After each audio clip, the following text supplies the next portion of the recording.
প্রধান উপদেষ্টার কাছে যে আমাদের পে স্কেলটাকে বাস্তবায়ন করা হোক।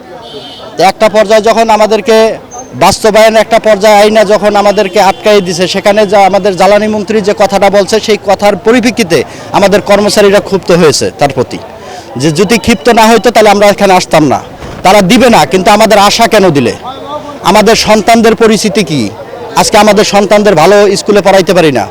আমরা শহীদ মিনারে যখন ডাক দিয়েছে, কেন্দ্রীয় শহীদ মিনারে আসছি, আসার পথে ঢাকা বিশ্ববিদ্যালয়ের সামনে আমাদেরকে ব্যারিকেড দেওয়া হয়েছে। সেই ব্যারিকেড তাদেরকে রিকোয়েস্ট করে আমরা হাত জোর করে আমরা বের হয়ে আসছি। তারপরে আমাদের যখন যমুনায় ঢুকতেছি, যমুনায় আমাদের বাধা বিঘ্ন করা হয়েছে।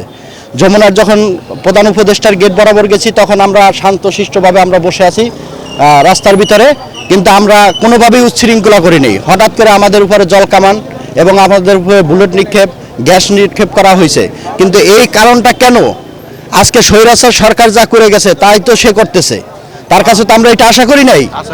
আমরা শিক্ষা প্রতিষ্ঠানে চাকরি করি, আমি একটা চতুর্থ শ্রেণীর কর্মচারী। আমরা কার কাছে যাব?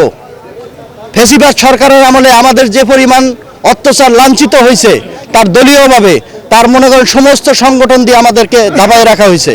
আজকে তার কাছে আমরা আশাবাদী ছিলাম, কিন্তু সেই আশাটা তার নষ্ট করার কোনো ইখতিয়ার ছিল না। সে কেন আমাদেরকে স্বপ্ন দেখাইছে?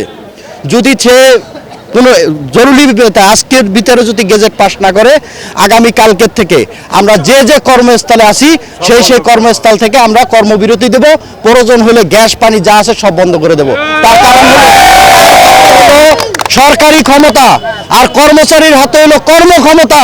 কর্মক্ষমতা দাবাই রাখার কারো ক্ষমতা নাই। সরকার আসবে, সরকার যাবে, কিন্তু কর্মচারী তারা থাকবে।